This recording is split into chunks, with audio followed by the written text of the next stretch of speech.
This full moon in Libra is a culmination of something that was began around October 2nd, 2024 in the Libra part of your chart.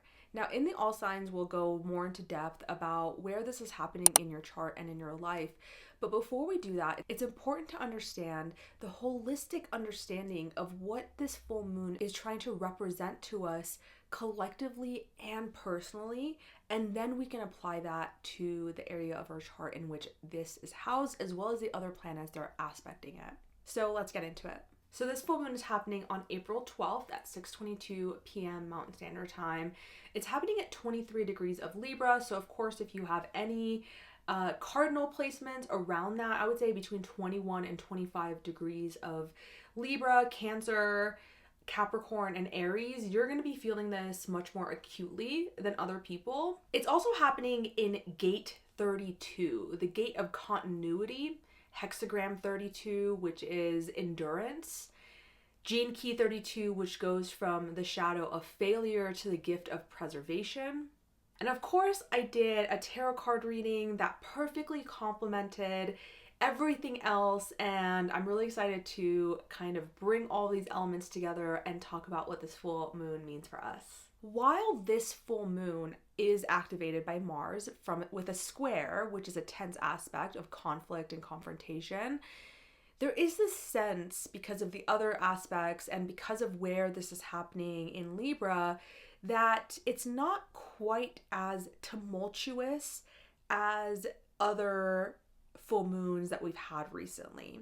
It feels like any discord or discomfort that we're feeling is much more pronounced internally, and it may be precipitated by some sort of external conflict, but we may choose to disengage and kind of move into a more passive state, which can be healing or it can be hurting depending on how we are intending to retreat from that, right? If we are passive because we are just trying to repress, then it's not going to be helpful. But if we are being passive in order to rest and recuperate and recalibrate before taking action, then that's actually going to be very, very helpful, because anytime we have a Mars activated full moon, the impulsivity towards action becomes greater. And in this full moon specifically, the moon is in conjunct to this Pisces stellium that we have. Now, this Pisces stellium that we have is important. I talked about it in my recent video about Mercury going direct, because it's happening in the gate 36, which is the gate of crisis. And so definitely check that out if you haven't already.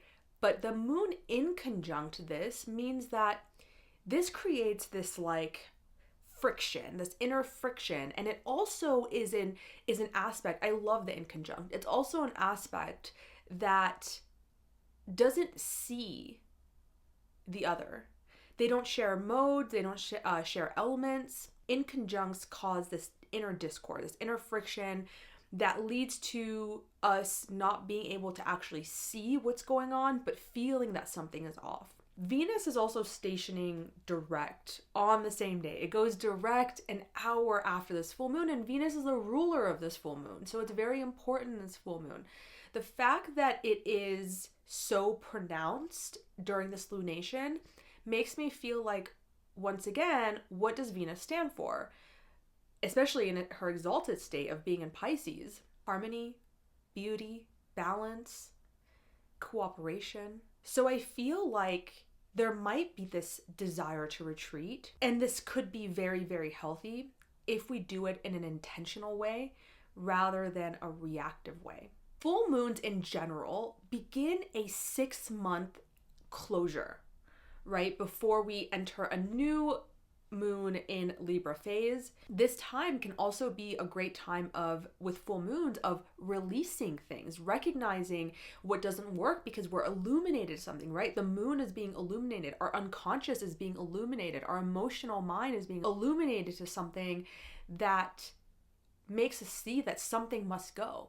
And because Mars has a cutting influence, this full moon in specific may illuminate us to something that needs to be cut away in order for us to move forward. Mars is still in his fall in Cancer. So we are still dealing with this like emotional reactivity. And this full moon is going to bring this up in a very deep way. But full moons in general are not the best time to act because they're a reflective period. We reflect, and then once, the moon is waning, we can decide to release or take action or make a decision or whatever we need to do in order to move forward. Now let's talk a little bit about Libra, because that's coloring this full moon. This is what the moon is in during this lunation. Well, Libra is ruled by Venus, like I mentioned, and it's ruled by the 7th house. Libras love justice, fairness, beauty, harmony, relationships. The shadow side of their pleasing nature is codependency, being a people pleaser, and having issues with self-assertion, and recognizing that, sometimes life just isn't fair.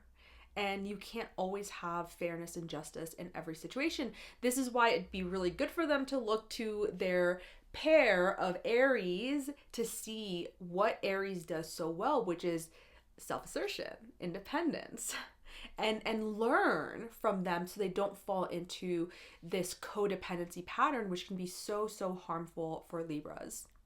Libras are actually very intellectual as well, right? This is the more masculine side of Venus, the air side of Venus. So very intelligent, especially in the 3rd decan of Libra, which is where we are having this full moon. It's ruled by Jupiter, right? So there is a higher mind, but with all Libras, they're intellectually stimulated. One of the pitfalls of that, though, can be being too much in the mind, right? Once again, looking at Aries, who is much more about taking action and being in the body, Libra is about the mind. And so their logic is very pronounced generally, which is really great for helping other people. But as we know, the mind is not the ruler of our lives. It's not meant to be the authority of our own lives. It can be a helper for others, but not for ourselves. And so this is kind of what makes Libras prone to indecisiveness, because they're making pros and cons lists all the time about making life decisions. And, well, how is this person going to be affected if I make this decision? Which is such a beautiful trait to have, that they care about how things affect others, but sometimes we need to be decisive and take action. But as we'll see with the tarot cards later, this theme of balance and also taking action comes across again. One of the most prominent aspects of this full moon in particular is the fact that the sun is exactly conjunct Chiron, and the moon is opposing this conjunction. Who is Chiron? Chiron is the wounded healer. I've talked about his story before, but ultimately what we need to understand about Chiron is it's this place in which we have a history of pain, but once we can see that pain and transform it and allow it to awaken us to something greater, it can be our greatest source of healing. And then if we choose to do so, it's something that we can help heal others with. Sun illuminating Chiron with its rays, being reflected upon by the moon, which is illuminated by the sun as well during this time, can produce some sort of a healing crisis. Now, like I said in my Mercury direct video, I talked about how this theme of crisis is already in the air collectively, walking into situations and not recognizing their intended impact or things not going as planned.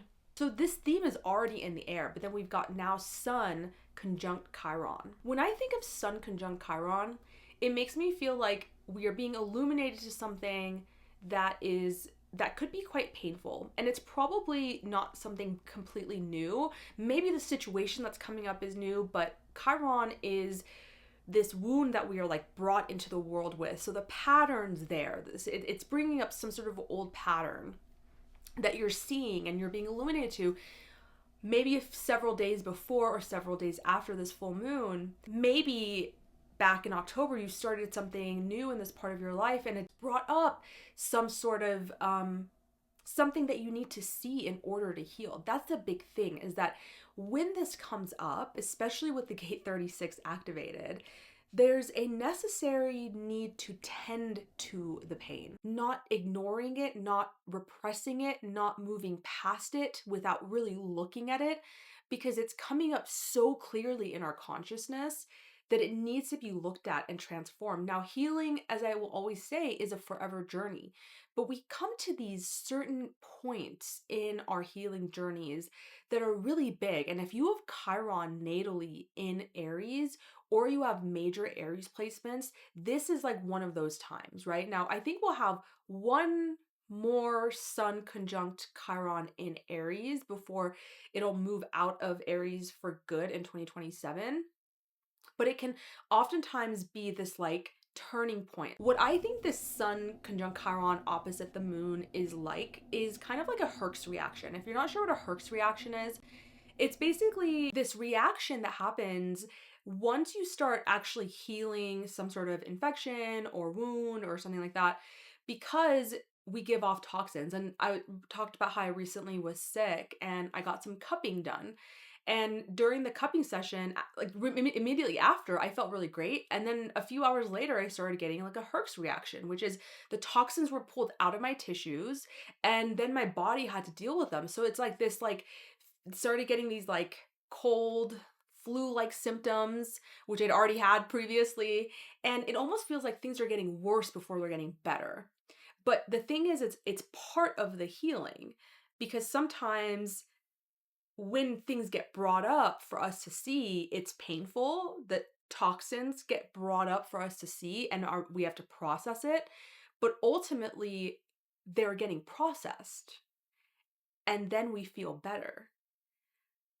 So the biggest advice I have around anyone who is feeling this is to feel it, is to look at it, to not ignore it, to not suppress it. And like I said, using this element, I said this in my Mercury direct video, using this element of how can I respond to this differently? And that's ultimately what Mars squaring, because Mars is squaring the Sun, Chiron, and Moon. And Mars in Cancer, like I said, can be very reactive. And we're in this like super long process with Mars in Cancer of redefining and honing in on our own reactions. And whether or not those are helpful to us or not. You know, Mars has been in Cancer for like 9 months almost, like by the time it leaves in mid-April. It's really giving us this opportunity to like see how we react when pain is brought up, when obstacles are brought up, when things are brought up to us that are not the way that we wanted them to go. So ending this Mars square on this note is that remember that the full moon starts a 6-month waning or decaying process, and therefore any action taken is really more so about releasing after reflecting upon it. So maybe like take a day or two, reflect, and releasing anything that you realize no longer serves, or making a decision to release, or make a decision to change your perspective, to really commit to something. Because like I said in my most recent video, there is this feeling with the Aries solar eclipse that we like made a decision to move forward and then the retrograde pulled us back into Pisces. So yeah, there's like a recommitment that is necessary. This full moon is happening in the third decan of Libra. The third decan of Libra is ruled by the tarot card, the Four of Swords, which implies a need for rest, solitude. This could be physical rest, this could be mental rest. Generally, the swords are mental rest. And so what I feel like this is bringing up to our consciousness is, like I mentioned earlier, this place that we're not able to see so much right now, which is this Pisces stellium from the moon and even from the sun. It requires rest. It requires meditation, maybe a retreat. I'm doing a silent meditation retreat for a week and it starts on the 12th. So right with this full moon. Oftentimes when the Four of Swords comes up, which it is during this time collectively, it's saying if you don't take the time to recuperate, to rest your mind, to rest your body, you may be put in a situation in which you have to do that. So let's say you get sick, or something happens externally that creates a situation where you need to take time off. Something is asking for you to rest around this time. Now, I want to talk about the Sabian symbol of 24 degrees of Libra.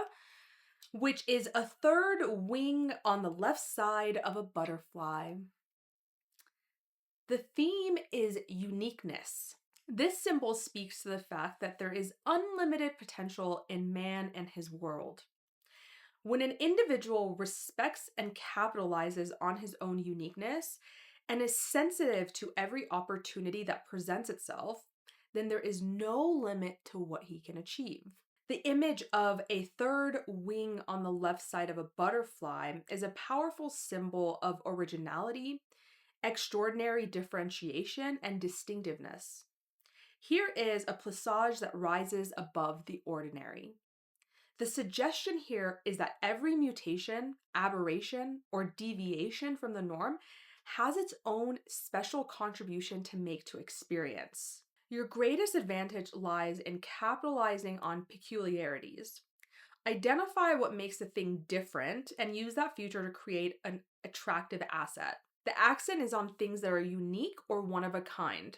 Something that may appear to be defective at first glance may turn out to be extremely valuable. Yeah, I mean, that's really, I think, what it's saying is like, because Chiron is an area. Oh, this is important. Okay, yeah. Chiron is an important area of our chart because it's an area in which we hold a lot of shame. And when we have shame, we hide. We become duplicitous.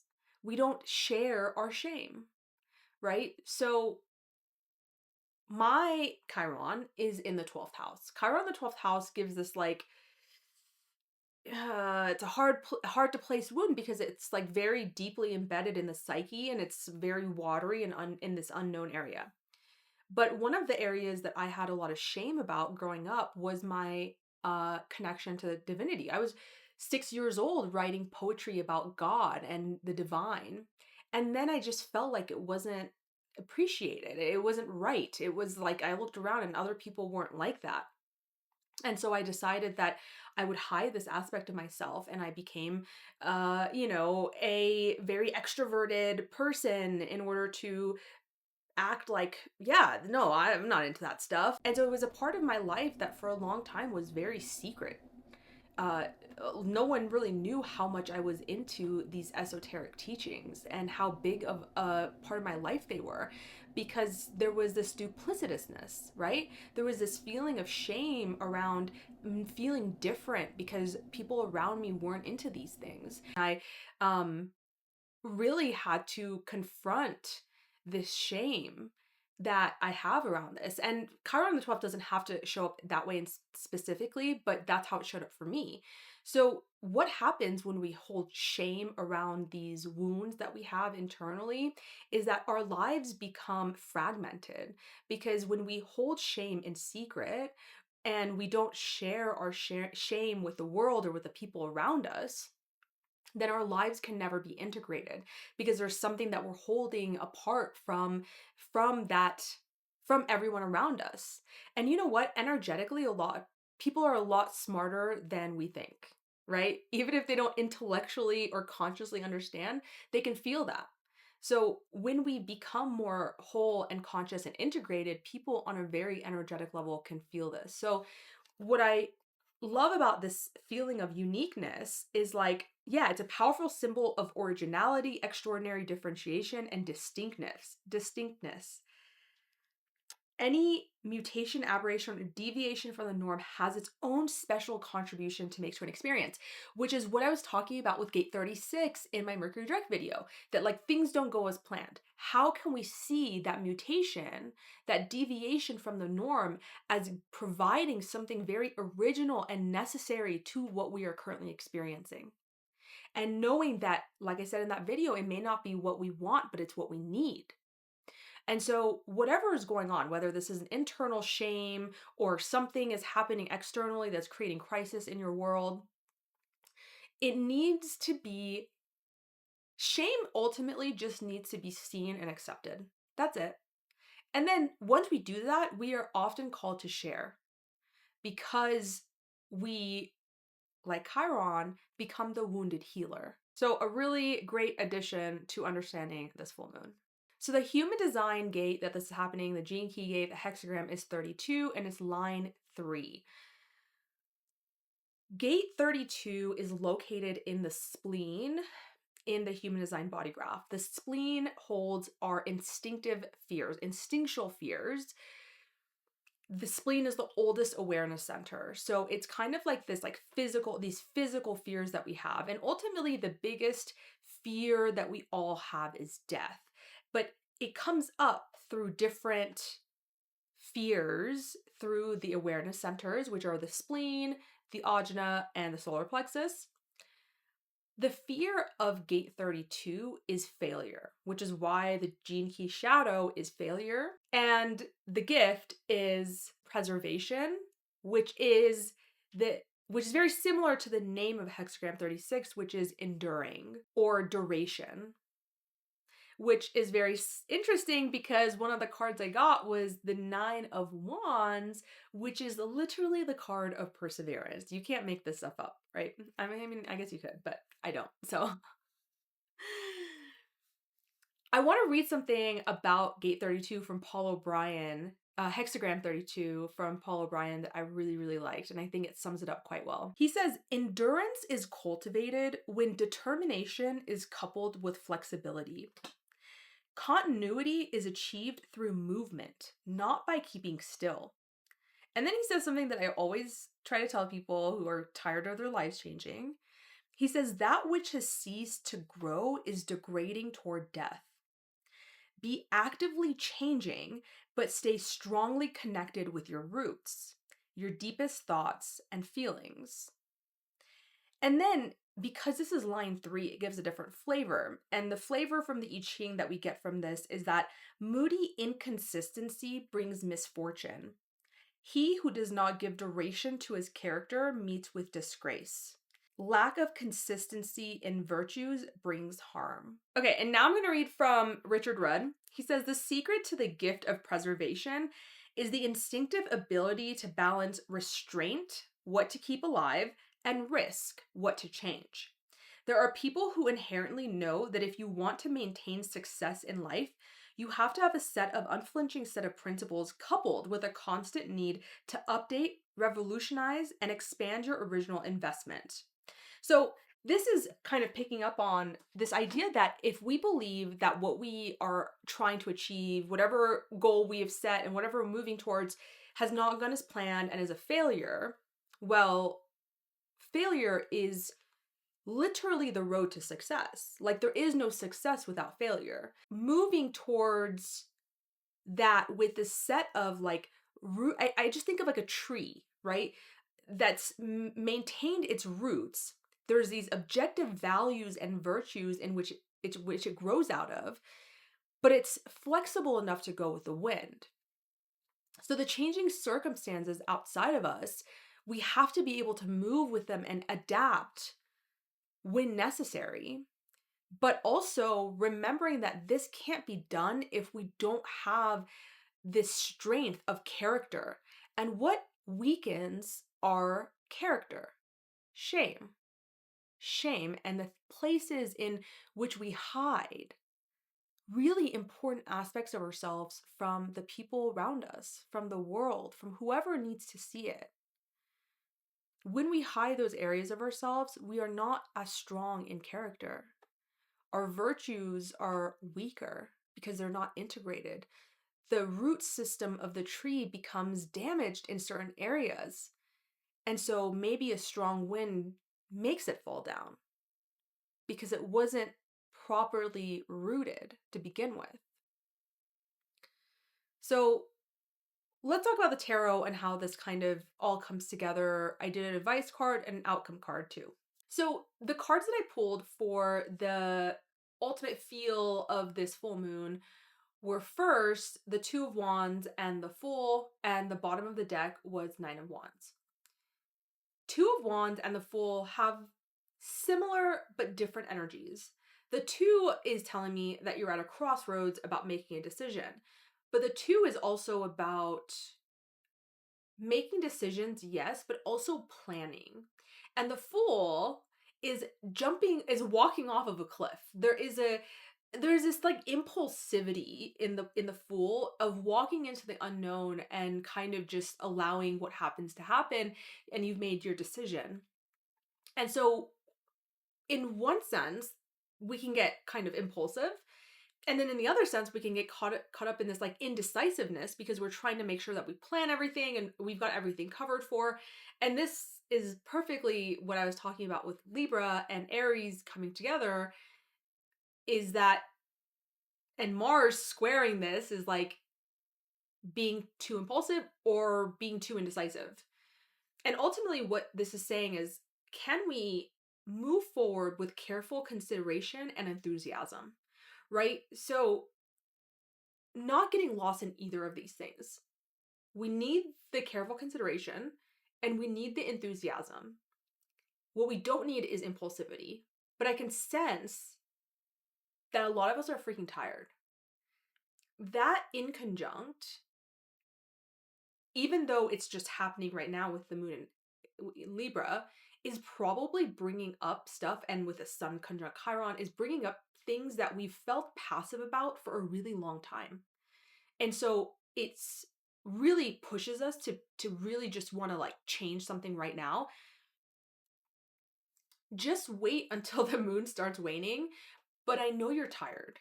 Like I know you're tired, and I know we've been fighting for a long time to try to get someplace, or wherever this is happening in your chart, and it's just like we're kind of worn down. But the Nine of Wands, like I said, is the card of perseverance.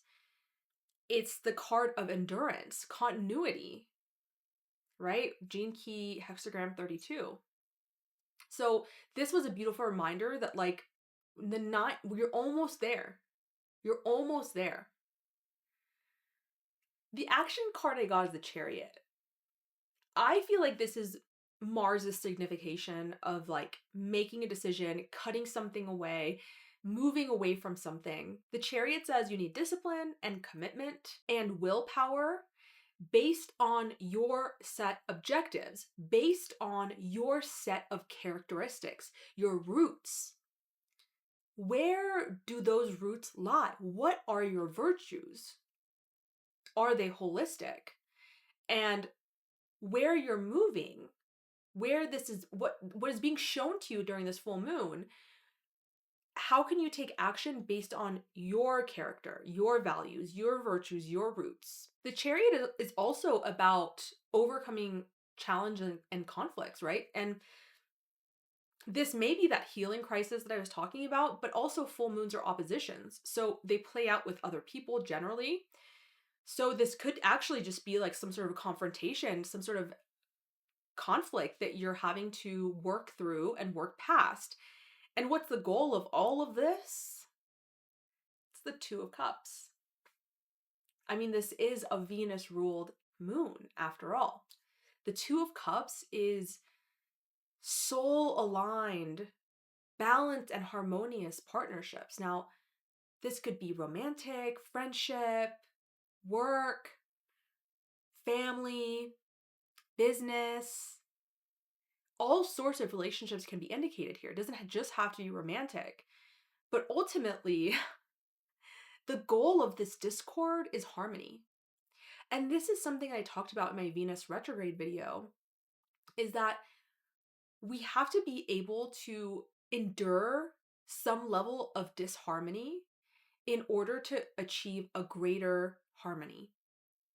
And that's what Venus retrograde tests from us a lot, is like, how well can we sit in discord if we understand that this conflict, this discord, is ultimately going to help us achieve something so much more aligned. This is like soul aligned partnerships, collaboration with the other person rather than fighting against each other. And this is our outcome.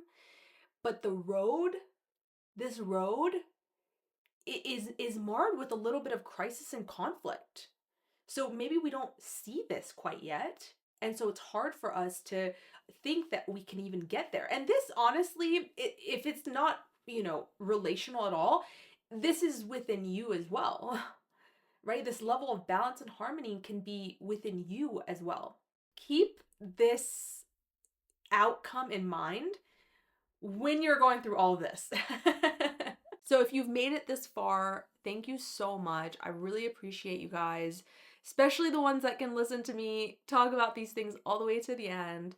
And now we will go into how this will be affecting you based on your sun, moon, and rising, and any other placements that feel important to you. I'll see you guys there.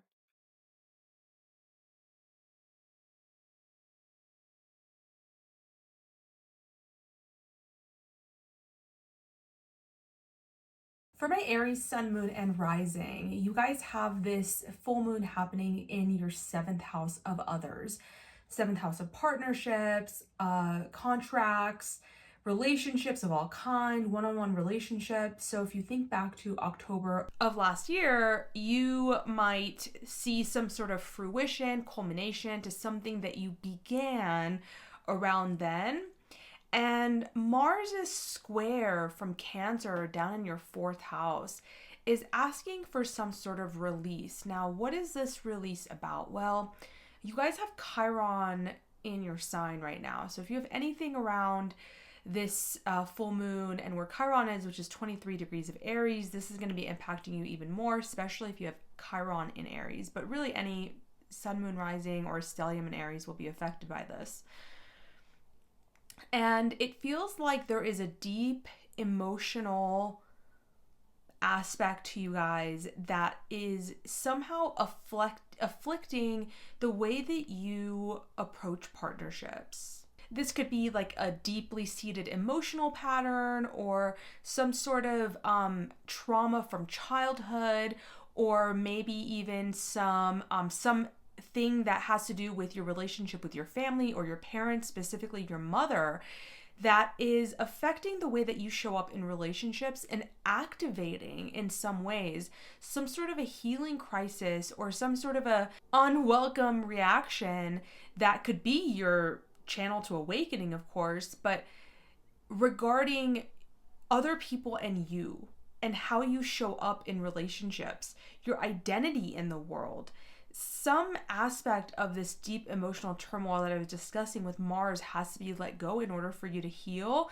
And you need to be able to see this aspect of yourself, this core primal wound about how you, I could see this for a lot of Aries being like how you move in the world because you're hiding certain parts of yourself that you don't feel comfortable sharing.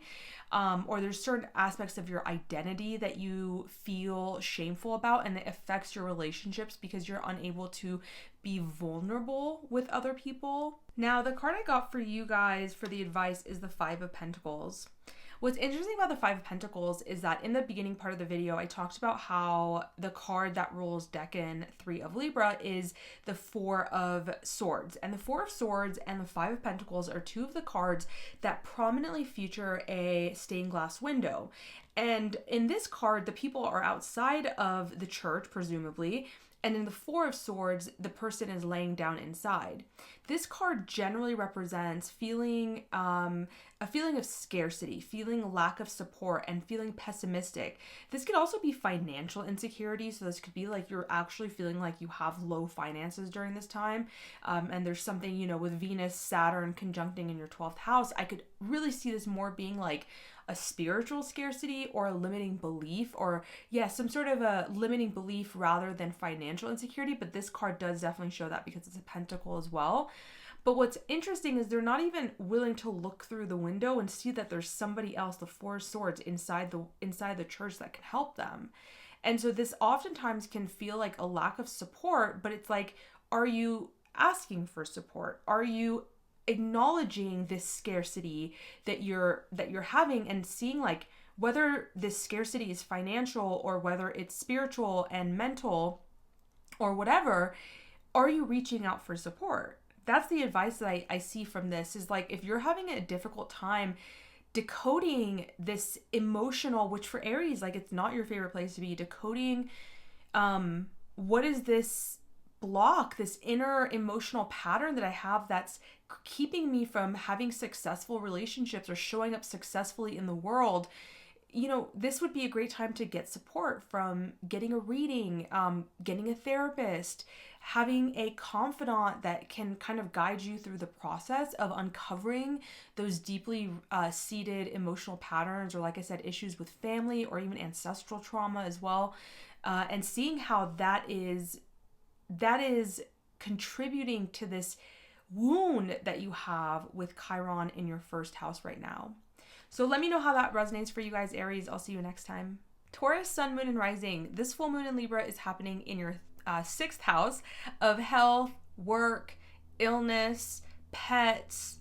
This is about conflict. This is a house of litigation. So it could be something having to do with litigation or just the conflict that comes up in life. This is a conflictual house, especially having the moon here. And you've got Sun and Chiron looking at it in the 12th because this is opposition. The 6th and 12th house has a lot to do with health and illness. And so oftentimes when they're indicated here, because of everything I talked about in the first part of the video, you guys may be one of the ones that really need to take time out to rest, because the sun is in your 12th house and Chiron is there too. And it's you're being illuminated to something, yes, from the full moon, regarding your health or regarding some sort of conflict that you've had. And think back to October of last year and what began regarding these 6th house matters. So was there litigation? Was there some sort of conflict? Was there a new job? Was there a new health concern? Were you wanting to do some changes with your health or changes with work? And how is that coming up now to be culminated? But I just really want to encourage you guys to take time out to rest and take care of yourselves, because like I said with the 4 swords, oftentimes if we do not take the time to rest and recharge, the universe will kind of put a situation on us, like we get sick or something like that, in order for us to do that. So you guys may be ones that are more susceptible to that during this time. So take time to actively pursue your mental, emotional, and physical health during this time by taking time away to recharge or go to a retreat or something like that. Now, Mars is in your guys' 3rd house, and it is creating some tension between this lunation. And Mars is indicating that there may be some sort of a something that needs to be released regarding your 3rd house. Your 3rd house is communication, it's your thoughts, it is your immediate environment. So there may be changes in your immediate environment or something that needs to be released in the immediate environment, in your way of communicating, in your thought patterns. You may be needing to let go of some sort of skill that you were trying to learn. So maybe you were trying to learn, take a class, but you realize that it's like not the right time, or it's just not really helpful to where you're going, and you're releasing it.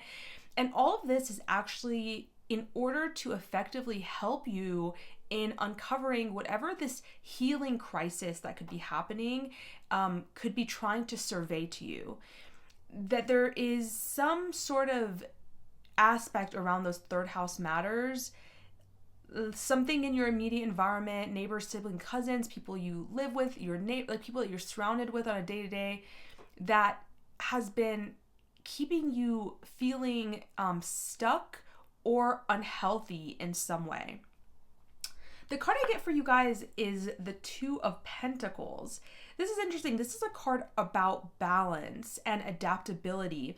And, the 6th house is a earthy house. So a lot of the matters that have to do with the 6th house, the full moon being there, are around earthly things. So like conflict, challenges, working hard, your work environment, your health, physical health, definitely your daily responsibilities. This could even be your digestive system.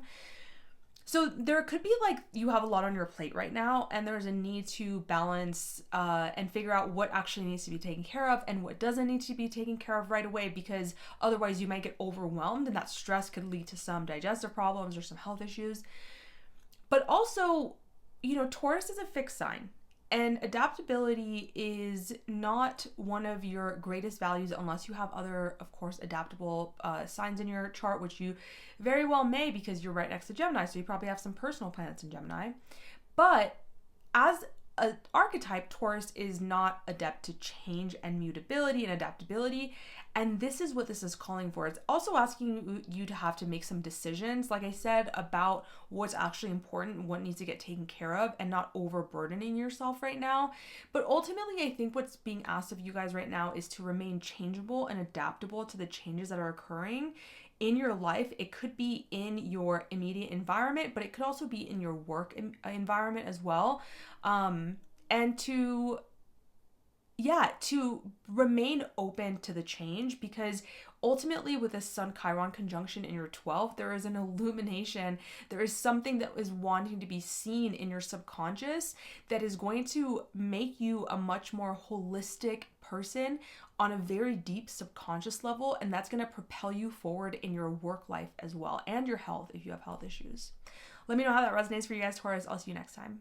All right, my Gemini sun, moon, and rising. You guys have this full moon happening in your 5th house of Libra, the Sun and Chiron conjunction in your 11th house, and then you've got Mars squaring this from your 2nd house. So there is something that was began around October of last year regarding 5th house matters. So creativity, romance, love. This could be about children, self-expression, entertainment, pleasure, play. This is a very playful house, but it's also really about how you express yourself. And then we've got the Sun Chiron in the 11th. So when Sun and Chiron meet in the 11th, there's this like feeling of like a shame of not belonging, and feeling like the group will not integrate you if you stand out too much and if you express yourself in certain ways. I don't think people recognize how much well, actually maybe they do, because they call Geminis chameleons, but like it doesn't come from a place of like being conniving, right? Most Geminis, healthy Geminis, are not trying to like hurt people by being chameleon, but rather we're naturally adaptable, and also we just want people to like us, and we want to make people feel good when they're around us. And so oftentimes this can lead us to not shining as bright and kind of dimming our light. But the 5th house is about our self-expression. It's about, being ourselves. And, we've got Libra on that cusp. So once again, like I said, it can lead to these kind of like people-pleasing tendencies rather than what the 5th house is really wanting, which is ruled by Leo, for us to just be us. And so we're learning that we can be ourselves and still be accepted by the right people. And that's where Chiron in the 11th will show you possibly some healing crisis, is that maybe you aren't welcome in some groups. You're not welcome in some communities. But that's okay, because there are other ones that are waiting for you. And the more that you express yourself authentically, the more that those groups can find you, those people can find you. And this may, in effect, may have to have you changing some sort of vision or hopes that you have for the future, because the 11th house is also about that too. Now, Mars squaring this from the 2nd means that there are some there's some ways of making money that may not be in alignment with this new version of yourself that you're wanting to put out in the world. So this could look like cessation of some sort of a financial source. This could mean ending a job, ending a business. Some source of income is no longer in alignment with you, in order for you to pursue something that's more creative or self-expressive, or to, some romantic venture. Maybe you want to live with somebody and they live somewhere else and you got to quit your job or something like that. But ultimately, I feel like this wholeness and integration is around the people who will accept you for you. And in some ways, some financial matter is holding that back. Now, if this is not a financial matter that you're letting go, the 2nd house is also our values and our self-worth and our self-esteem. So in some ways, there may be some aspects of how much value you hold yourself to have. Your self-worth is, if there's an aspect of that is hurting those finding the right people and expressing yourself, you're being asked to release that during this time. Or maybe there's some sort of value that you hold, like being kind, or I'm sorry, that's not to say being nice, but pleasing others is more important than me expressing myself. Maybe that's a value that you've held on to because of childhood conditioning, and you're being asked to let go of that. Also, this could be dietary too. The 2nd house rules what we put in our mouth. So this could be a changing of diet as well. And that may be integral to a part of the way that you want to express yourself in some way. So the tarot card I got for you guys is the 8 of Cups. So yeah, there is something you guys are definitely walking away from. I talked about in the beginning part of this video, like there's the release that needs to happen with Mars. There's this healing that needs to happen with the 11th house. But I feel like there is, when the 8 of Cups comes up, it's something that has been, and I talked about this in the beginning too, that with the inconjunct, that has been kind of not really fulfilling to you emotionally for a really long time. I feel like for a lot of you guys, this is a job or a financial thing, or it could be, like I said, a value system, but I don't feel like it's so much around, I feel like that's where it is going to be for most of you guys. That is no longer satisfying to you, and you have to choose to walk away, and you're disappointed because you may have invested a lot into this, but whatever it is, this value or this job, this income resource, but ultimately it's not helping you reach your visions and dreams and goals and finding where you belong and how you can express yourself. And so you're having to walk away from this in order to reach the 9 of Cups, which is your wish fulfillment, which resides in the 11th house, right? So, and Jupiter is in your guys' sign right now. So anything that you choose to let go of, you know, if you feel it in your soul that it's something that needs to go, Jupiter will help protect you. And it will protect those choices that allow for expansion of the self. So if you're walking away from something in order to be a more expansive you, a more optimistic you, a more explorative you, then Jupiter will help protect that. So that's my advice, is if you need to walk away from something that you know in your heart is no longer working for you, Jupiter will help guide you even if you feel disappointed and you feel like you've lost a lot. You're moving in the right direction. Let me know how this resonates for you guys, Gemini. I'll see you next time. For my Cancer, Sun, Moon, and Rising, you guys have this full moon happening in your 4th house. So you're one of the ones that are going to be probably more affected by this, especially if you have anything around 23 degrees of Cancer or any of the other cardinal signs. I talk about this more in the beginning of the video. Make sure to check that out. So what are the 4th house themes and how does it relate to this full moon? Well, this full moon is related to the new moon that started in October of 2024 in this part of your chart. So this is a culmination, a fruition, a completion of something regarding home matters, something to do with your family, possibly your relationship with your mother, some ancestral wounds or trauma, some childhood trauma. This is the deepest part of your chart. So it's really a place of emotional patterns that you may have. This is also your home. So like, you know, you could have decided to move and now you have moved 6 months later, or you decided to move and now you're recognizing something about your career, which is where the opposition is happening with the Sun and Chiron, that, you know, that may keep you, may have to keep you in the same house, or maybe you're realizing that, you know, you wanted to stay in the same place, but your career is calling you somewhere else and you're going to have to move now. Something along these lines is going to be illuminated around your home life and your internal world, as well as your public life and your career. So Chiron is here and the Sun is meeting up with it. And so there is a potential for some sort of a healing crisis or an illumination to some sort of a wound you have around who you think you're meant to be in a career field. Maybe you have like a lot of expectations, or you have this like part of yourself that really desires to have a really meaningful career, but you don't feel like you can have that because of the way that you were brought up, or something like this that is being illuminated to you, and you're recognizing that like you need to have the emotional strength in order to actually heal this. And with Mars in your sign, it's giving you that strength, like truly giving you that strength to figure out what it is exactly that you need to do in order to balance the situation between like who and what you're meant, who you're meant to be out in the world and what your public reputation is and who you are deep down inside. So this may feel very vulnerable for you guys because you guys like to be very private about your emotions, right? Like people think, Cancers can definitely be vulnerable, but there are a lot of aspects of Cancers that they keep very private. And so what this world is asking is like to bring those deep innermost parts of yourself out into the external world so people can see it. And with Mars in the first house asking us to release something, this may have to make you release an aspect of your identity that is no longer serving you. And so this could be difficult because the identity, and an identity is a mask that we wear to the world. And it's not necessarily a mask as in it's fake, but it's how we choose to see the world too. So it's not just how people see us, but how we choose to see the world, our attitude.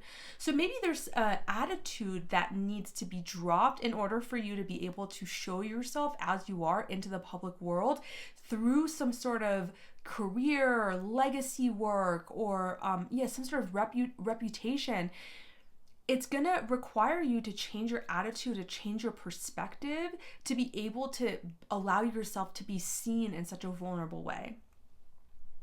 So the tarot card I got for you guys' advice card is the Justice card. So this is just telling me that this is a major arcana. So this is impactful for you guys.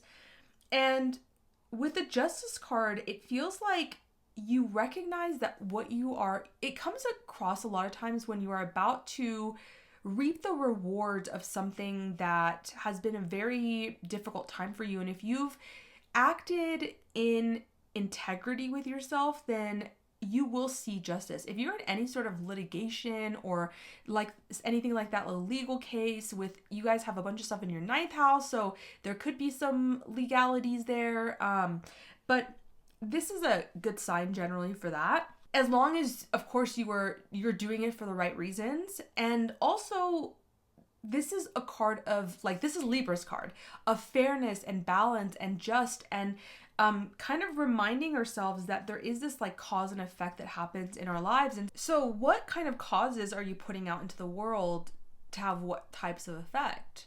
Meaning, like, are you taking responsibility for your decisions? And I feel like this is a pivotal decision-making point for you guys in terms of your career and your inner emotional world and your inner emotional strength. And it's saying, like, will you accept responsibility? Will you not shirk from making decisions that may not be comfortable, but may be necessary in order for you to heal something deep within you that's been coming up for several years around like who your authority in the world. And if you believe that you like can show up truly as yourself out in the public. So Cancers, let me know how this resonates for you guys. I'll see you next time. Leo, sun, moon, and rising. This full moon is happening in your guys' 3rd house. The 3rd house is your immediate surroundings. It's your thoughts. It's skills that you're learning or courses that you're taking. It is your words, communication, writing, blogs, your day-to-day movements as well, your neighbors, siblings, cousins. And for you guys, this is a culmination of something that began around October of 2024, around those things. So you could be seeing some sort of fruition of something that was seeded back then. So maybe you decided that you wanted to change neighborhoods. Maybe you wanted to take a course and now it's ending. See, as I said that, I was like, I had an astrology course that started in September and is ending now. So interesting. So that, there could be a course that's ending. You may have started some sort of like a writing project that is now coming to a completion or something like that. Something around communication. Maybe you were deciding to communicate in a different way and or think in a different way.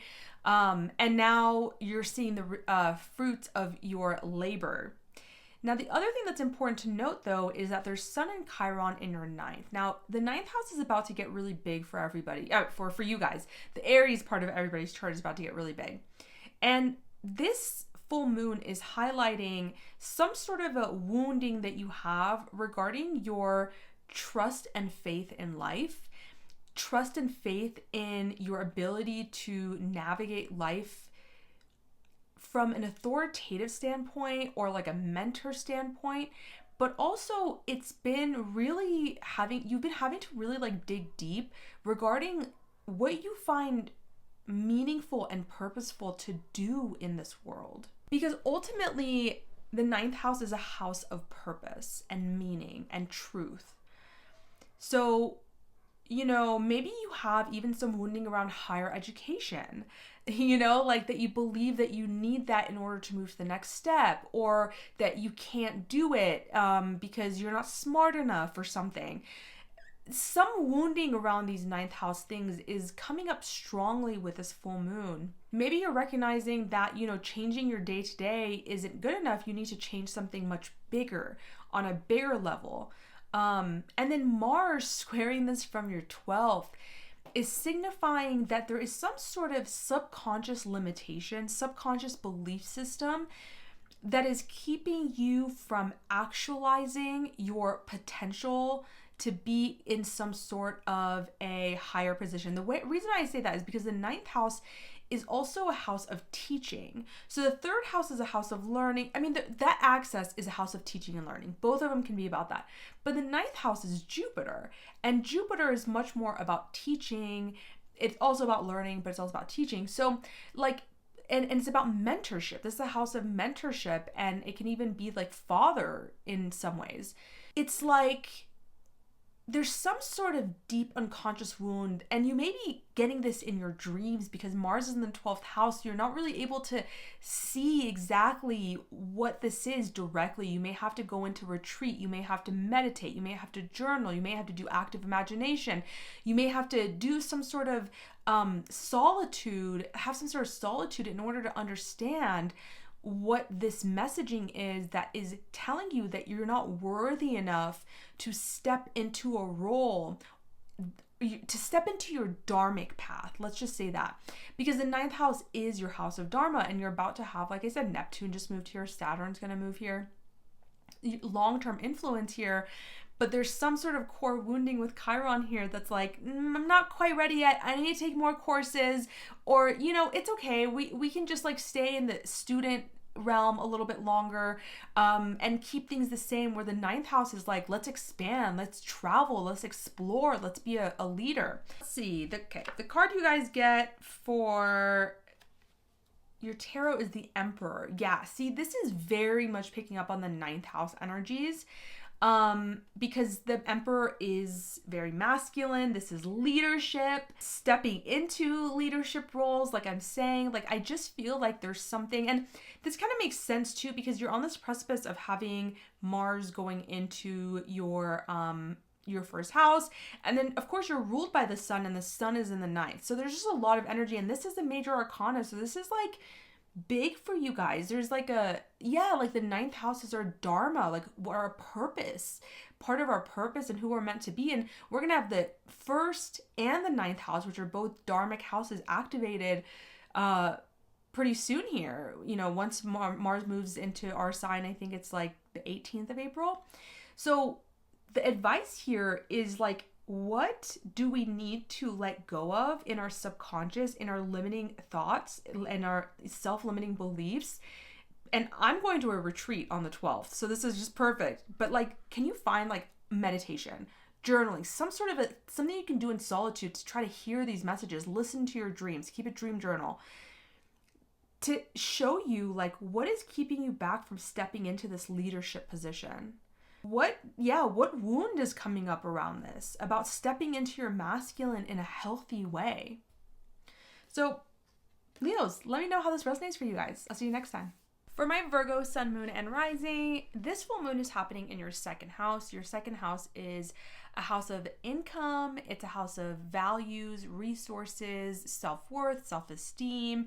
It's also your food intake and what you put into your mouth. But yeah, it's really about how you spend money, how you get money, those sorts of things.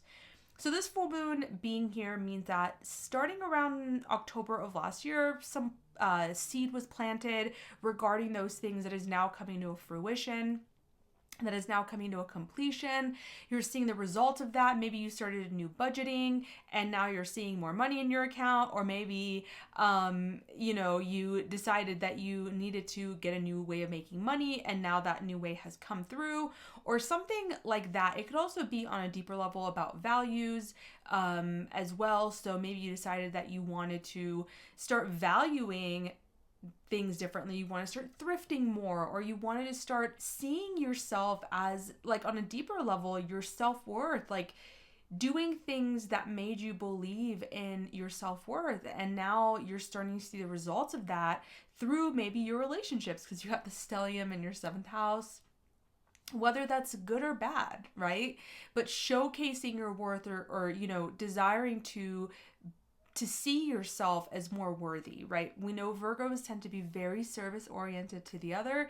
And sometimes, especially like I said in the beginning of this video, with us in conjunct, we can not really see what our own needs are. And maybe this is the kind of journey you've been on, or you're continuing to be on with the South Node here. But if we think about the fact that the Sun is conjunct Chiron in your 8th house, this tells me that this is because there's some really deep core wound around intimacy with another, being truly vulnerable with another. And this is also a financial house too. So it could be some wounding around like shared resources, like trusting other people with your money, or trusting, but I think at the core of it, it is like this vulnerability, because that is also vulnerable to trust resources with other people. So maybe this full moon is illuminating this core wound that you have around, like, if you show up in a certain way in your relationships, that you will be taken advantage of, or that you'll be neglected, right? Because the Chiron there can show us this like deep wounding around feeling really deeply intimate and vulnerable with another person, and that it's not acceptable.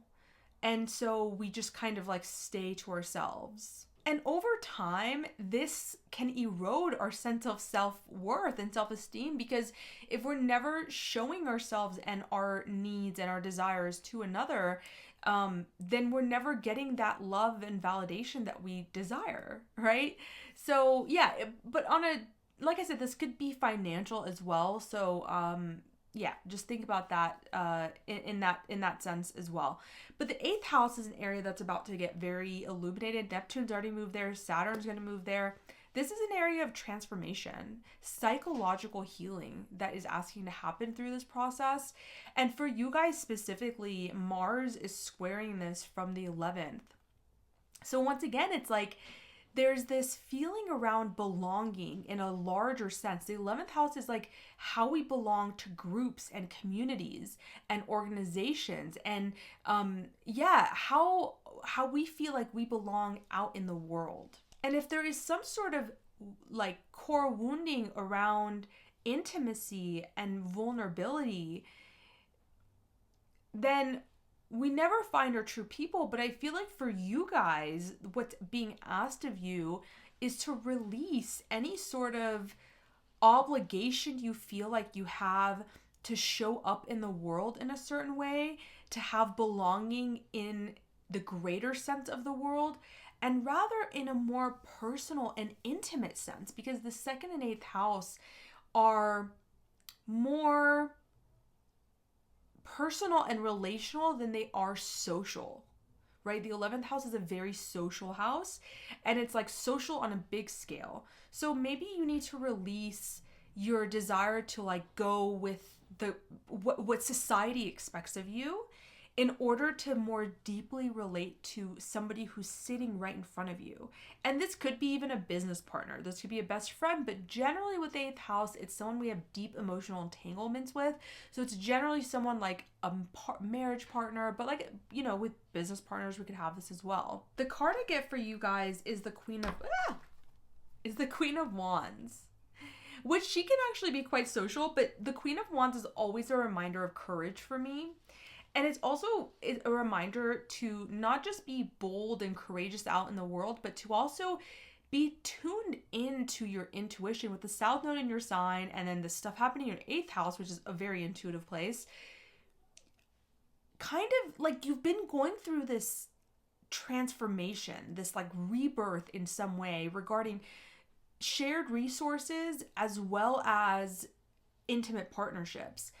And you've learned a lot, and it's asking for you to use what you've learned to be courageous enough to let go of societal expectations around who you should be and what values you should have, what job you should have, how you should spend money, you know, in order for this area of your life to become more whole and complete. Yeah, so let me know, Virgos, how that resonates for you guys, and I'll see you next time. All right, so for my Libra sun, moon, and rising, this moon is about you guys, and it's falling in your first house, of course. And you have the Sun and Chiron conjunction in your 7th house of other people, along with Neptune that's moved there. Now we're going to have Saturn there. And then we've got Mars squaring this from your 10th. So big aspects of your chart being highlighted here. Now regarding this full moon, it is a culmination, a completion, a fruition of something that was began around October of last year. Regarding your first house things, well, what is the first house? It's adopting a sort of attitude, a certain perspective on life. It could be your approach to life, some sort of a new beginning that you started. It could be your physical body, especially if you're a Libra rising. Maybe you decided you wanted to work out more and achieve a certain type of body, and now you're seeing the fruition of those results or of those that effort. It could also just be your appearance in some way, and also your identity, how you show up in the world. It's like the mask that you wear, I guess, but it's really not just about how others view you, but how you view the world too. So that could be changing. Your world view could be absolutely changing, especially with Jupiter in your 9th house. And in some way, this has been a journey for you for many years, actually, right now, to heal some aspects that you have regarding relationships and how you relate to other people. Now, because you had the North and South node, you know, the South node in your guys' sign in this axis for a year and a half prior to January of this year, there's been a lot of work in this part of your chart, but Chiron was there the entire time. So it was activating a lot of core wounds around your relationships and whatever fears you have about those relationships. Maybe you have abandonment fears. Maybe you have fears that if you don't please people in a certain way, then, or you don't act this way, then they'll leave, or that it won't work out. And Libras really like to please, right? So you're learning this dichotomy between being your pleaser self in a healthy way while also having autonomy and allowing other people in your life to have that autonomy as well. Maybe like in the past, other people's autonomy, whether it's friends or partners or whatever, anyone in a one-on-one relationship, their autonomy has been a threat to you, you know, that in some ways you were afraid that if you weren't the one that was pleasing them and they were finding that elsewhere through other means, that would have some sort of a threat. And maybe this is something that you're healing. There's some sort of wounding around relationships that's being illuminated during this time as well. Now, Mars is squaring this from your 10th house, like I said. I'm finding that a lot of Libras are in this like place of transition regarding their jobs and their careers, right? You've got this 6th house stellium, we talked about a lot with Pisces there. But Mars is saying that if you want to heal this aspect of your relationships as well as realize something about yourself, you've got to let go of some aspect of what you believe your career should be or should look like in order for, you know, you and your relationships to stay the same. There's this sense that like maybe your career has really been about pleasing other people in some sense, and that is coming up for review. Something around, and this also could be something to do with a father or father figure as well. So like if you did not have a healthy masculine figure in your life, the Mars in the 10th house could be asking you to release that in order to show up in your relationships and in the world in a more healthy and balanced way. But really in your relationships is what I'm saying. And you guys are so relationally oriented, and your ruler is retrograde until this full moon. So when this full moon happens, an hour later, your ruler turns direct. Let's see what the tarot has to say. Yeah, I mean, I'm not surprised you guys got the Wheel of Fortune, because this comes up when there is a major turning point about to happen in your life. And this full moon, especially if you have anything around 23 degrees of Libra, is really going to be impacting you. You know, like I said, your angular house is being impacted, meaning that this last 6 months of this cycle is really about you letting go, because something outside of you, there are forces outside of you that are have their hands in the transformation that's taking place in your life. And the Wheel of Fortune often comes at a time when we kind of have to take our hands off the wheel and let whatever you believe in take the wheel. Okay, let Jesus take the wheel, let, you know, Buddha take the wheel, I don't know, and trust in that, right? And this is kind of hard for Libras because you guys are so intellectual and logical that letting go can sometimes be more difficult. But especially regarding relationships and also career and financial matters, I really feel like you need to really trust the process right now. And remember that if you are not happy, the wheels will turn. If you are happy, the wheels will turn. And this is a reminder to always remain detached from the outcome and not be attached to any certain state of being, because it can change and it's going to change. But generally when this comes up, it's a really, really good sign that the tides are turning in your favor and something is shifting from beyond your conscious mind and control. You've got South Node in the 12th house that wants to help you find, like I said, some sort of career success really is what I'm feeling strongly for you guys. But in that process, somehow you are also healing your wounding around identity and partnership. So Libras, let me know how this resonates for you guys. I'll see you next time. For my Scorpio, Sun, Moon, and Rising, this full moon is happening for you guys in your 12th house. Your 12th house of rest, solitude, spirituality, meditation, overseas travel. Some of you guys could be traveling or, you know, planning something to travel overseas. This is a house of your subconscious and your self-limiting beliefs. So you guys could really be illuminated to something around your self-limiting beliefs, something that's been holding you back for a really long time. And in some ways, this is connected to the Sun-Chiron conjunction in your 6th house and your work and your health. The 6th, 12th house is an axis of health as well. So all sorts of it, mental, physical, emotional. And so you guys as well as Taurus, I would really recommend taking this time to like rest and allow whatever healing needs to happen, any closures that need to happen, because the 12th house is about closure as well, rather than letting some sort of outside force have to do it for you and put you in a situation where you have to rest. But I feel like over the last several years, you guys have been going through this process where there's been like this core wounding around like what kind of work you want to do. Maybe you've had health issues and there's been wounding around that. Something about the workplace, or maybe there's been a lot of wounding coming up, old wounds coming up through conflict. And even like litigation challenges and what you want to be of service for. Maybe there's been cloudiness around that, or maybe you've just been met with a lot of challenges around your work life or health. This full moon is giving you an opportunity to look it right in the face and change that obstacle into some sort of awakening. And Mars for you guys is in the 9th house, squaring this, asking you to release and let go of some old way of being, not only in your 12th and 6th house, but from your 9th house as well. So there's some level of faith that is necessary here. Meaning that like Mars in the 9th house is like, what beliefs have been keeping you stuck in your work and your healing and your spirituality? And what do you need to let go of during this time in order to actualize a healthier, more integrated approach to your health and work, and conflict as well.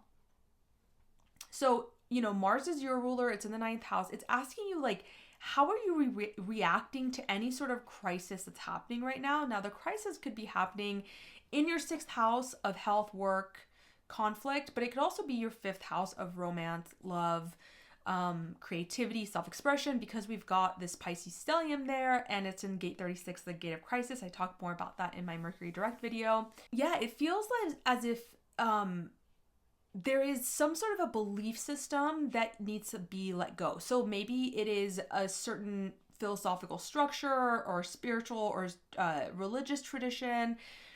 And it could just be that you simply have not felt like you have purpose and meaning in the world, and you're having to amp that up in order to get through what may be a challenging time for you guys during this time. Let's see what the tarot has to say for you guys. The 2 of Wands, this came up in the collective tarot reading in the first part of the video. You're at a crossroads right now. Yeah, you have a big decision to make, and the decision needs careful planning and consideration, so not acting impulsively. But also, this is like reminds me of the 9th house, because it's, you know, he's got the globe in his hand, and the 9th house is about travel. So maybe travel would be good for you guys too, or exploring different ways of consciousness, or exploring different philosophical systems, in order to find one that is going to help you through this process. But ultimately what this means is like you need to have a vision and kind of work towards that right now. You need to have a vision and something probably more positive, if you can help it, that you can work towards, and you need to make a decision, because the 2s are always about decision. And with this, it's like a decision that requires you to be more courageous. So it may not be easy, but it is necessary. And you guys are Scorpio risings, especially, but Scorpio sun and moon also. Like, there is a deep well of courage beneath that watery surface, because you guys are co-ruled by Mars. And yeah, it's just asking you guys to pick up on that emotional courage, emotional strength that you have, to have a bigger vision for your life, make a decision, and plan it out into the direction of expansion rather than contraction. So Scorpios, let me know how that resonates for you guys. I'll see you next time. For my Sagittarius, sun, moon, and rising, for you guys, this full moon is falling in your 11th house. Your 11th house of friends, groups, communities, technology. This is your house for hopes and wishes for the future. This is also the house that you gain income from your career from. It's your humanitarian efforts, large organizations, your sense of belonging out in the world. This is a culmination from something that began around those themes back in October or around October 2024. So you may be seeing some sort of a culmination or fruition to these things. So this could look like, you know, you decided that you wanted to join a group or find a group that fits with your ideals, and now you're finding it. Maybe that was online, maybe that was in person.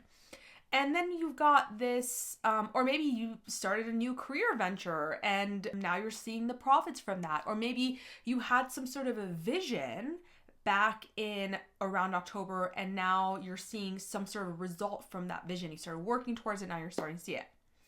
At the same time, this full moon is, you know, the sun is right next to Chiron in your 5th house. So for you guys, the wounding since 2018/2019 has, and what's being showed through the sun right on top of Chiron right now, is that there's been this like wounding around self-expression, around pleasure, romance, fun, about your children possibly, and having a childlike joy in the world.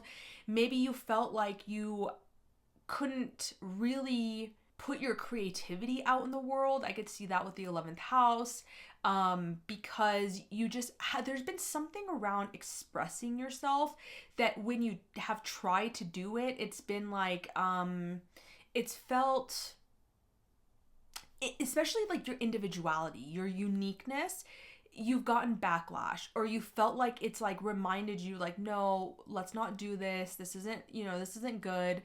And ultimately, this full moon is like trying to illuminate you to some aspect of this, that like, if you think about this journey in your 11th house, that you started, and maybe it was like, whatever it was back in October, around October, and how you've gotten this far. Well, a lot of that has to do with your unique expression of who you are. And so, like, can you use this culmination of the 11th house matters as a reminder that who you are is perfect?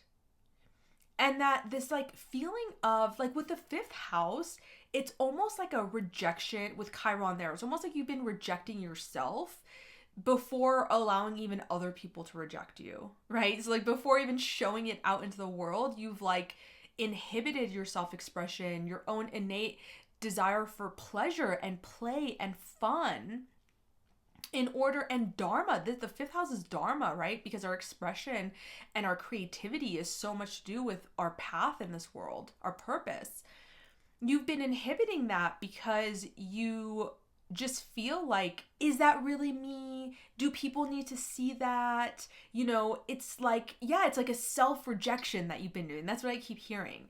And this full moon is asking you to look at that and see where is that coming from and how can we heal that? Because you're going to need this in order for you to go out into the social aspect of the world, the 11th house, and do what you need to do there and have the impact that you want to have in these groups, in these organizations, on the internet. You need to heal this part of yourself that self-rejects and like tells yourself that your sense of expression and uniqueness isn't necessary. This is a time where like you could be very sensitive to criticism, or maybe you have been very sensitive to criticism. You got all this stuff in your 4th house too, recently or in the past several years, even with Chiron here.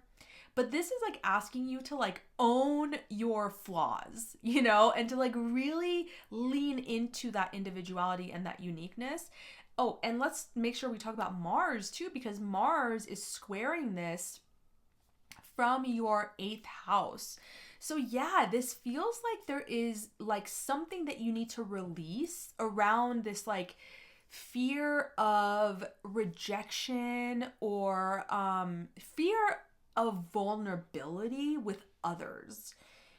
Maybe that is what has kept you from allowing yourself to like really be seen for all of that you are. And maybe some of you guys have healed this, and this is something of the past, but for some of you guys, this may be like a theme that keeps coming up. And Mars in the 8th house is giving you immense psychological courage to overcome this. And also saying that, hey, maybe there is this like fear of rejection due to like fear of vulnerability, emotional intimacy regarding, and that's why you don't feel like you can showcase yourself out into the world as a unique individual in your very own creative way. Let's see what the tarot card has to say for you guys. Page of Cups. Yeah, so number one, this is some sort of an emotional message. Pages are messengers, so somebody could tell you something around this time, say something to you. Maybe it's even this message that kind of can be healing in a emotional way. The Page of Cups can also be some sort of a creative project or a new romantic venture that you want to head on. And this ties in very well with the 5th house. I feel like for a lot of you guys, you have been dealing with this, like feeling like you can't be yourself, which is really hard for a Sagittarius, I feel like, because you guys having Aries in the 5th house and Sagittarius ruling over your 1st specifically for the risings, like self-expression's pretty important to you guys. And so like having Chiron here, it has been, I mean, it's not easy for anybody, but when you own your Chiron, you allow other people to own their Chiron. And so maybe like you need to share some sort of a emotional message to your groups, to your friends, to people, the internet, whoever, in order for them to like see how unique an individual you are, and that can give them the courage. That's the wounded healer, right? Chiron. That can give them the message, and if that's ultimately your goal and how you perceive it, then there is this level of like self-sacrifice in a beautiful way, right? Venus is exalted in Pisces, this self-sacrificial love of showing up in your unique way, even if you don't feel like you deserve it or whatever. Do it in service of other people. And when you do that, I feel like it'll help you be able to step into your light a little bit more and face that wound. Sagittarius, let me know how that resonates for you guys. I'll see you next time. All right, so for my Capricorn sun, moon, and rising, let's pull this chart up. For you guys, this full moon is happening in your 10th house. So you're one of the ones that's going to be most affected by this, especially if you have anything around 23 degrees of Capricorn specifically, because you have this moon in your 10th house, sun and Chiron in your 4th, and then you've got Mars in your 7th squaring it. This full moon in your 10th is a culmination from something that began around October of last year, 2024. So regarding career, legacy, reputation, public status, achievement, your contribution to society. This could also be something to do with father or father figure or your parents, because you've got the 4th house indicated as well. And so something is coming to fruition. You're seeing the result of some hard work that you've been doing since then. And at the same time, Chiron and the sun in your 4th house are really illuminating, like maybe this sense of achievement or this public status. Like maybe you are going from single to engaged, or married to divorce, or something. Or it could just be that you're, you started a project at work and now you're culminating that. In some way, whatever is going on in the public world is in the public facing world is bringing up some core wounding in the inner world, in the private world. And Chiron, the sun is asking you to really look at this, because this is an area of your chart that Chiron's been moving through since 2018, 2019, bringing up some really deep wounds around like ancestral trauma, childhood trauma, your home life, your family life, your relationship with your parents. And this is very much related to like how you've been showing up in the world and your career possibly as well. And if you can really look at this, the deep trauma or the whatever it is, this wound in your 4th house of your home life and your internal world and your family, I think it's like really going to be helpful for your guys' career in some way. Now, what this also has been asking of you and is asking of you during this full moon is with this Mars in the 7th house, it's asking you to release old ways of being in relationships when you're one-on-one with another. So maybe this is family members. Maybe this is just, relationships in general. Maybe it's relationships in the workplace as well. There's something about the way that you connect to other people one-on-one that needs to be let go of so that you can achieve outer and inner success. So public success in your career and success internally, emotionally, and within your home life. What could that be? Okay, let's see what the tarot says. Okay, so your guys' advice is the 8 of Swords. You need to stop believing that you're a victim. It's not really a thing that I feel like Capricorns are in this state of victimhood, but if the 8 of Swords comes up, it tells me that there is some sort of self-imposed restriction. This is what I'm feeling like you're using some sort of like home life or family or trauma excuse in order to not actualize 10th house things.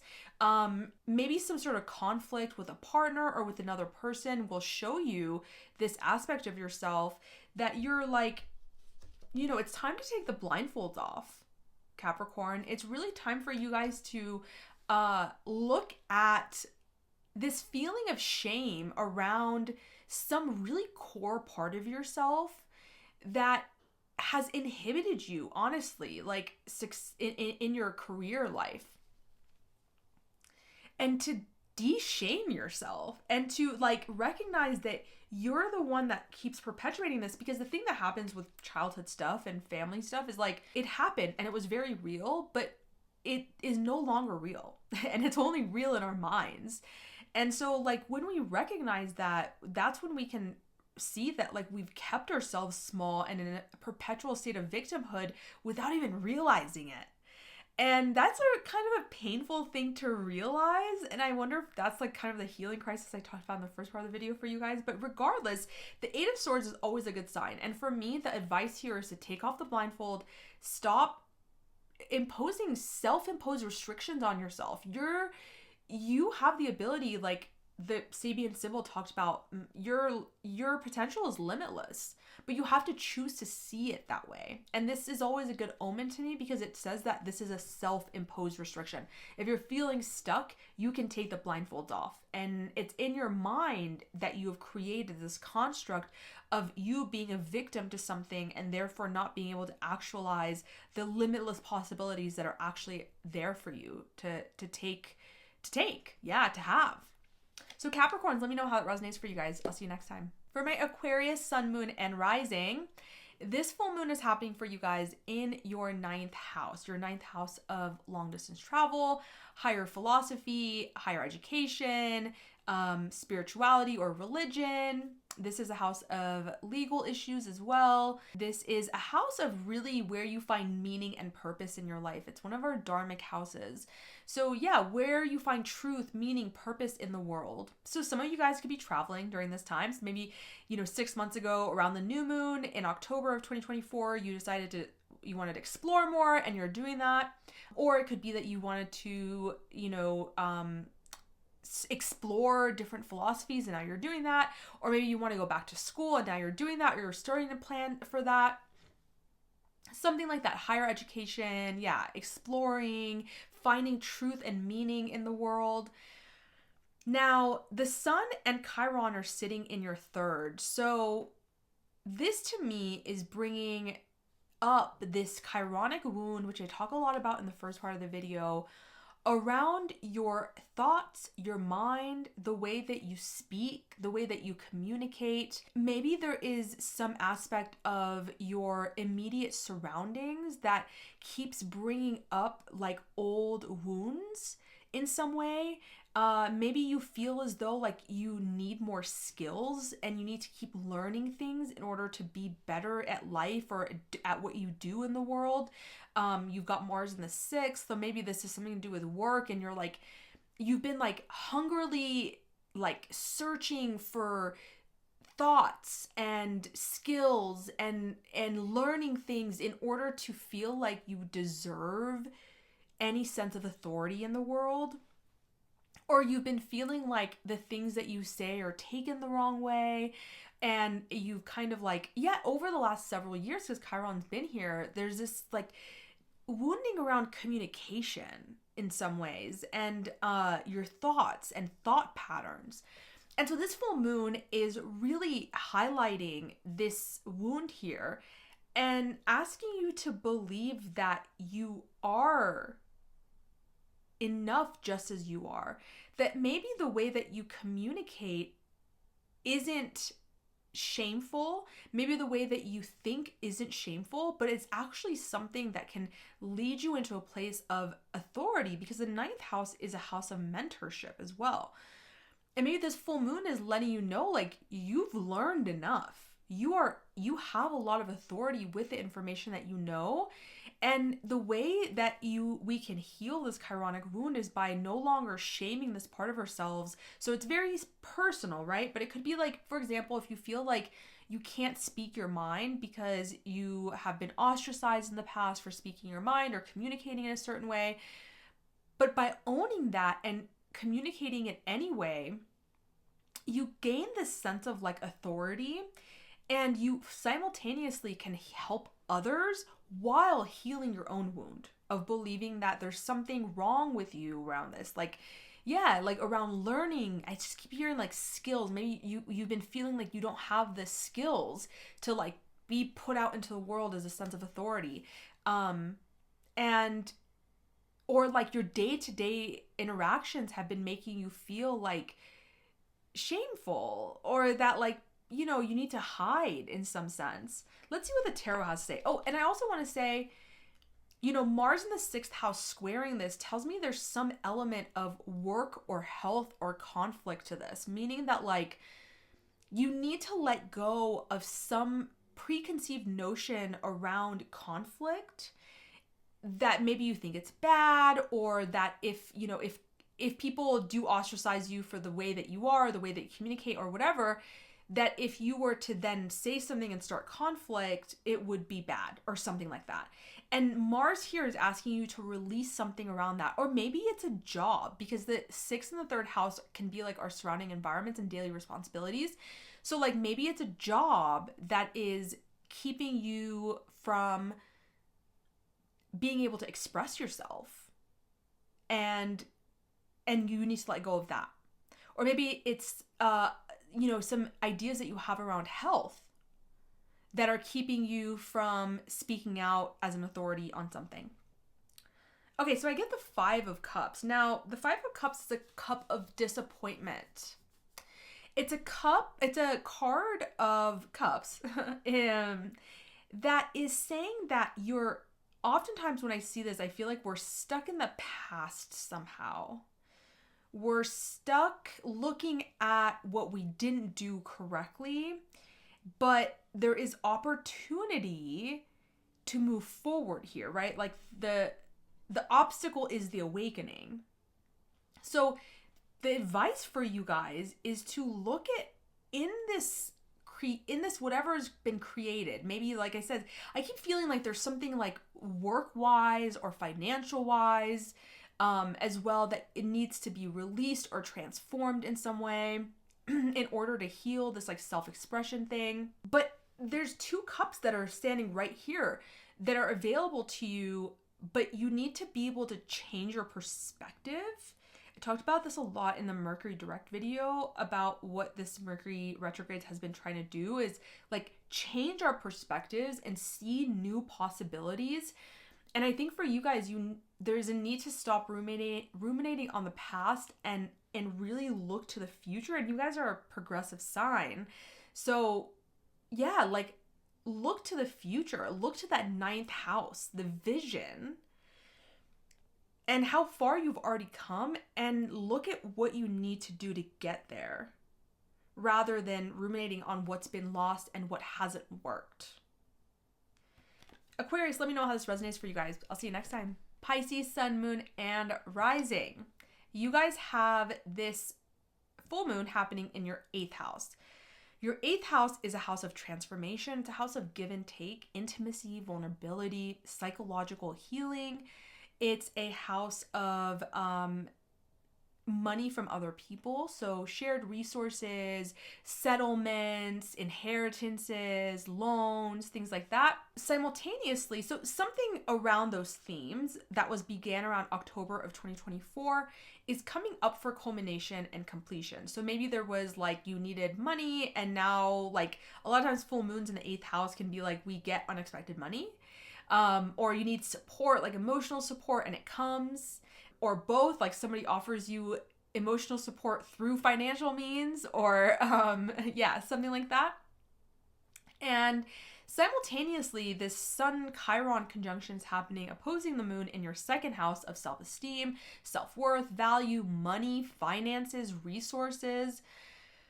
So in some sense, this full moon can also illuminate you to some core wounding you have around money and possibly self-esteem and self-worth.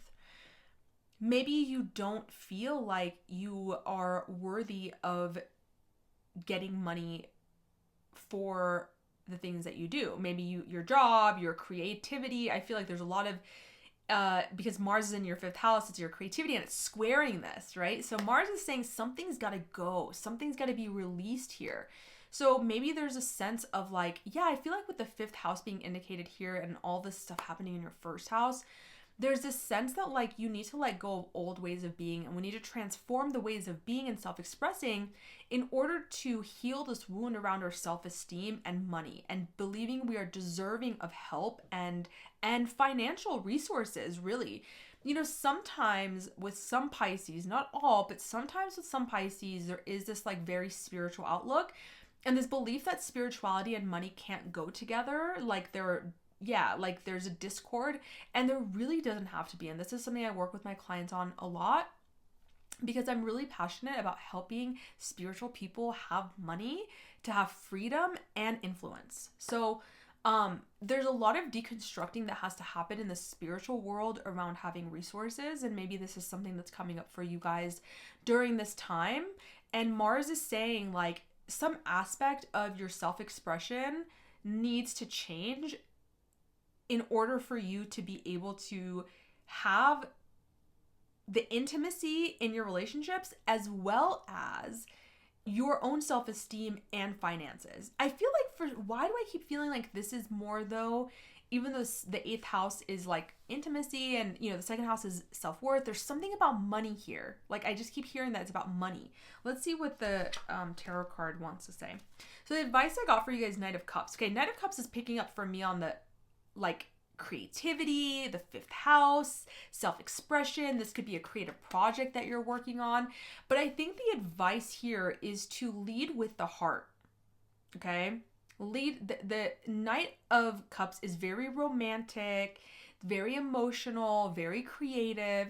And we talked about in the first part of the video that there are some decisions that need to be made. We're kind of at some sort of crossroads here regarding this axis of like eighth and the second house.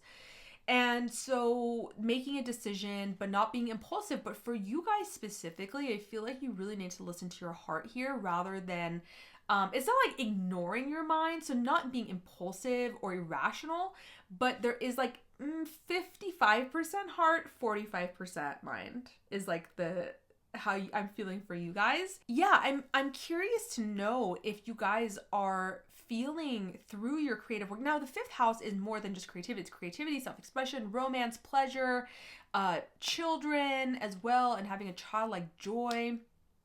So it could be around something that you need to release around those things as well. Maybe there's a creative project that is no longer in alignment or is not making you money and you need to let go of it.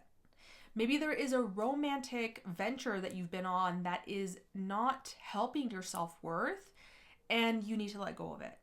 You know, maybe there is a interaction or a relational style with your children that you need to let go of in order to pursue better financial harmony in your life. Something around creativity, self-expression is transforming, and it's to heal some like deeply embedded money wounds, but also self-worth wounds. Because ultimately, when we don't believe that we're worthy of money and resources and support, whether that's financial or emotional, we're not gonna get it. We need to believe that we're worthy first. So Pisces, let me know how this resonates for you guys. I will see you guys next time.